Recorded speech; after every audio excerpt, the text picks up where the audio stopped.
Assalamualaikum warahmatullahi wabarakatuh. Bertemu lagi di channel Satu Bersaing Bertumbuh. Kali ini kita akan mereview buku Seni Bersikap Bodo Amat. Mungkin kita akan dibuat bingung dan bertanya-tanya ketika membaca judul buku ini. Memang untuk bersikap bodo amat ada seninya.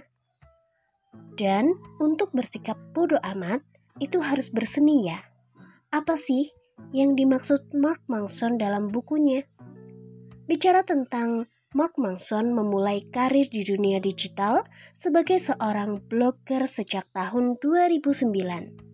New Yorker mendulang sukses dengan blognya yang telah dikunjungi sekitar 2 juta orang setiap bulannya. Mark kembali mencuri perhatian publik saat buku yang berjudul The Subtle Art of Not Giving a Fuck dan masuk dalam daftar buku bestseller The New York Times dan Washington Post.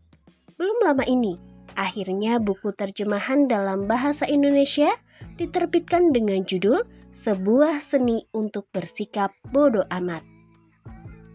Lalu, apa sih hubungannya seni dengan bersikap bodo amat? Bukan untuk menyuruh para pembaca sepenuhnya masa bodoh terhadap segala sesuatu. Justru, Mark ingin membuka pikiran kita bahwa ada hal-hal yang penting yang dirasa tidak perlu dipersoalkan dalam hidup. Dalam buku bersampul Orange ini, Mark akan membantu kita untuk lebih cuek pada hal-hal yang kurang penting melalui 3 seni. Kunci dari seni pertama adalah masa bodoh terhadap segala halangan dan perjuangan dalam mencapai sesuatu yang kita inginkan. Seharusnya kita hadapi dan nikmati saja, karena dalam mengejar suatu pencapaian pasti ada saja rintangan yang muncul. Seni kedua, temukan hal-hal penting dan berarti untuk diprioritaskan, sehingga kamu bisa lebih mudah untuk masa bodoh pada hal-hal yang sepele. Adapun seni yang ketiga, yaitu mempertegas seni sebelumnya, yakni kita mulai dapat memilah mana yang lebih penting saat beranjak dewasa. Walaupun hal penting itu tampaknya sederhana, tetapi kita bisa tetap bahagia dengan kesederhanaan itu. Mark Manson menuangkan gagasan dan argumentasinya dengan lugas dan terstruktur. Tidak lupa dipertegaskan dengan cerita-cerita tentang pengalaman hidupnya. Mark juga menambahkan sejumlah kisah nyata dari beberapa tokoh yang barangkali belum pernah didengar, seperti Charles Bukowski, Dave Mustaine, dan William James. Berbagai analogi yang disajikan Mark pun mungkin akan membuat para pembaca berkata dalam hati, iya juga ya. In a nutshell, buku Sebuah Seni untuk Bersikap Bodo Amat sangat cocok untuk kamu yang sedang mencari makna hidup atau yang merasa sedang berada dalam titik terendah kehidupan. Buku self-improvement ini sekiranya dapat menyegarkan pandangan kita terhadap segala sesuatu yang lalu lalang dalam kehidupan. It's just so inspiring. Yuk segera dapatkan bukunya di gramedia.com maupun di toko-toko buku terdekat Anda maupun toko online seperti Shopee maupun Tokopedia. Buku ini juga sangat bermanfaat. Dalam buku ini bukannya ingin mengajak para pembaca untuk bersikap egois dan mementingkan diri sendiri dengan bersikap bodo amat. Namun, penulis justru ingin menunjukkan bahwa tidak semua hal di dunia ini cukup berarti untuk kamu pedulikan. Melalui penulisannya yang lugas, di dalam buku ini, Mark Manson akan membagikan pemikirannya mengenai cara hidup dengan hanya berfokus pada hal-hal tertentu yang penting dan bermakna bagi kehidupan, serta mengabaikan hal-hal yang tidak penting untuk dipermasalahkan. Dengan memberikan contoh berdasarkan pengalaman pribadi dan kisah dari tokoh-tokoh lain, seperti yang kita sudah sebutkan tadi, yaitu Charles Bukowski, Dave Mustaine, serta William James. Penulis berharap bisa memberikan bukti nyata terkait gagasannya dalam bersikap bodoh amat terhadap beberapa aspek dalam hidup. Menurut Manson, kunci kehidupan yang bahagia bukanlah tentang mempedulikan lebih banyak hal, tetapi tentang peduli pada hal yang sederhana, hal yang mendesak, dan hal yang penting saja. Beberapa hal tidak penting yang seharusnya tidak perlu kamu pedulikan dijabarkan di dalam buku ini, yaitu di antaranya pendapat buruk orang lain terhadap diri kamu, terutama jika menuntut kamu untuk berubah agar dapat diterima secara sosial, hal-hal yang menghalangi perjuangan dan menghambat kamu dalam berproses, hal-hal tidak bermakna dan bukan prioritas hidup, dan lain sebagainya. Dengan mengabaikan hal-hal tersebut, kamu pun bisa menikmati kehidupan dengan lebih leluasa melalui kebebasan menjadi diri sendiri, mampu menghadapi setiap tantangan serta masalah dalam hidup tanpa terlalu banyak tekanan, dan dapat hidup lebih bahagia dengan kesederhanaan akan hal-hal yang penting saja.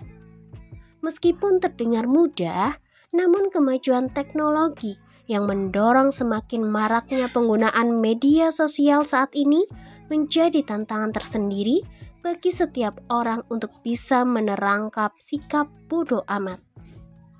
Kemudahan akses terhadap berbagai informasi dan kemudahan dalam meninggalkan komentar serta kritik secara anonim membuat orang jadi cenderung mempedulikan banyak hal dan sulit untuk menyaring hal-hal yang memiliki arti penting saja. Oleh karena itu, buku ini akan menjadi bacaan yang sayang untuk kamu lewatkan karena bisa membantu kamu melakukan refleksi diri dan memikirkan kembali apa saja hal-hal yang sebenarnya perlu kamu pedulikan. Dengan begitu kamu tidak perlu lagi membebani pikiran kamu dengan terlalu banyak hal yang akan menguras tenaga, baik secara fisik maupun mental, dan membuat kamu jadi tidak bahagia. Dalam buku ini juga terdapat pesan-pesan moral yang ringan tapi ngena banget. Bagaimana kita peduli terhadap sedikit hal, namun bermakna bagi kita dan menjadi bodoh amat kepada hal-hal lain yang kurang bermakna. Buku ini membantu kita mengetahui pentingnya memilih hal tertentu untuk kita pedulikan dan untuk kita pedulikan. Buku ini tidak menyuruh untuk bersikap bodoh amat dalam segala sesuatu, namun mengajak para pembacanya agar bersikap bodoh amat terhadap hal-hal yang tidak perlu untuk dipermasalahkan. Ada 4 hal penting yang bisa dipelajari dalam buku ini. Tentunya dari hal-hal ini juga kamu akan lebih paham tentang konsep bodoh amat yang dimaksud oleh sang penulis. Pertama, kita berhak untuk bahagia. Dalam hal ini, bahagia tentunya secara lahir dan batin.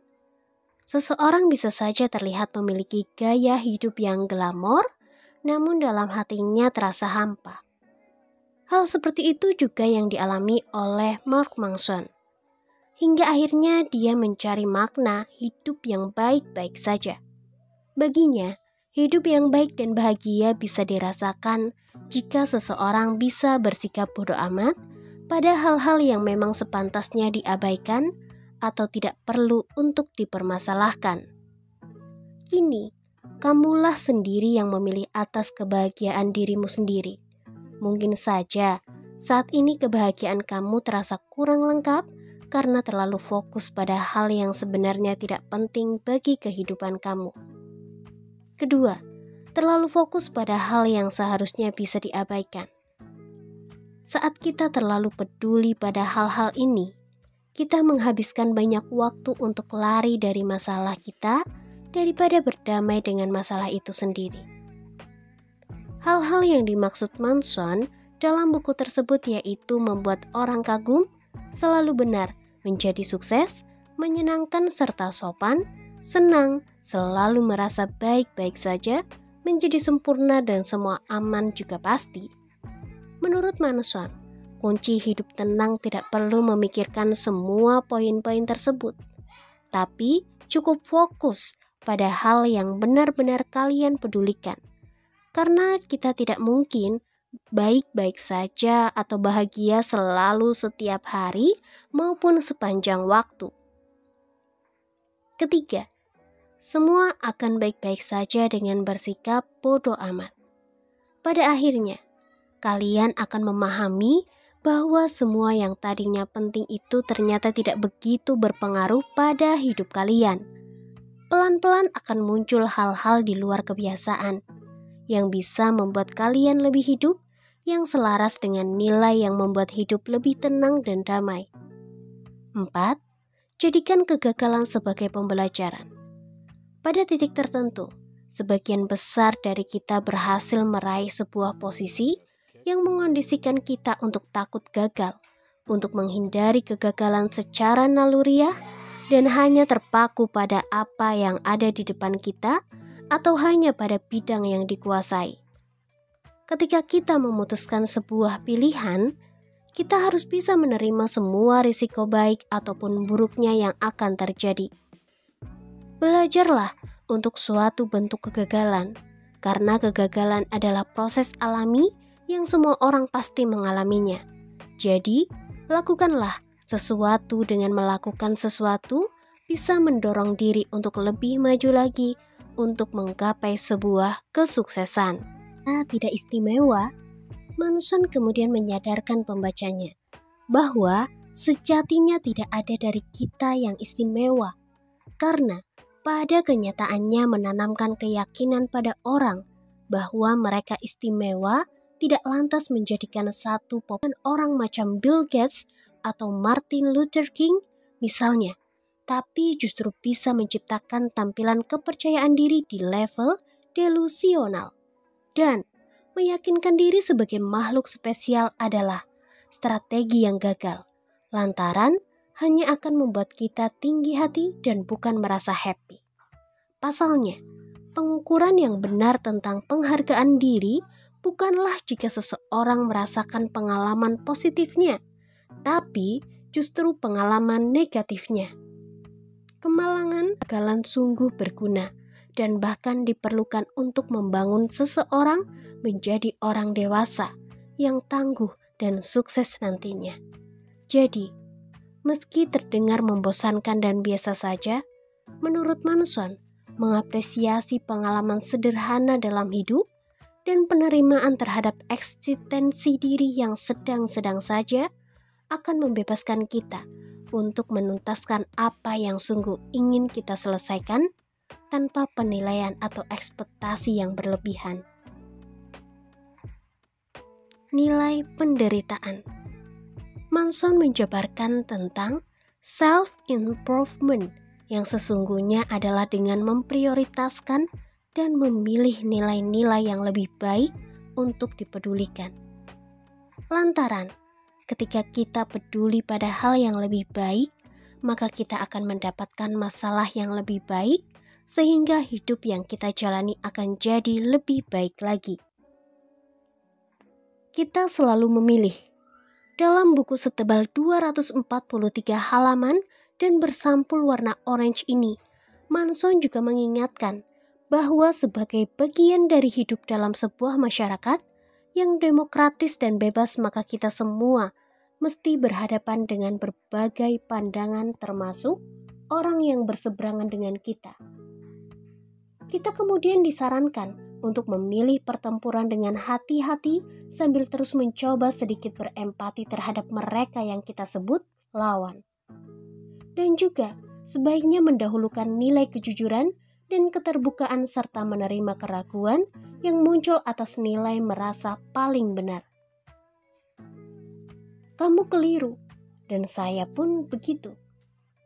Manson menggarisbawahi, dalam hukum kebalikan, semakin kita menerima ketidakpastian dan ketidaktahuan akan sesuatu, kita akan merasa nyaman karena tahu persis yang kita tahu. Manusia yang yakin dirinya mengetahui semua tidak akan mempelajari sesuatu pun. Demikian juga, keterbukaan untuk mengakui kesalahan harus ada terlebih dahulu jika kita menginginkan perubahan maupun pertumbuhan. Sehingga sebelum kita mencermati nilai dan prioritas dan kemudian mengubahnya jadi lebih baik, pertama kita harus meragukannya, lalu mengakuinya. Dan sebaiknya kita mendefinisikan ulang ukuran kita dengan cara yang biasa saja. Jangan jadi unik juga istimewa. Pilih identitas yang biasa saja. Misalnya, seorang ibu, suami, rekan kerja, teman, atau penikmat makanan.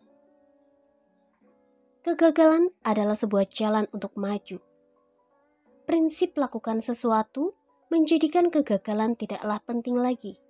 Ketika standar kesuksesan hanya melakukan sesuatu, kita akan mendorong diri untuk lebih maju. Kita merasa bebas untuk gagal dan kegagalan inilah yang menggerakkan kita ke depan. Manson menelaah hal ini dan memberikan kesimpulan bahwa kita adalah sumber inspirasi bagi diri kita sendiri. Kita bisa melakukan apa saja untuk menginspirasi motivasi agar tetap ada bersemayam di diri kita. Lalu, pentingnya berkata tidak. Manson mengedepankan perlunya berkata tidak untuk menolak sesuatu agar kita tidak kehilangan alasan untuk bertahan.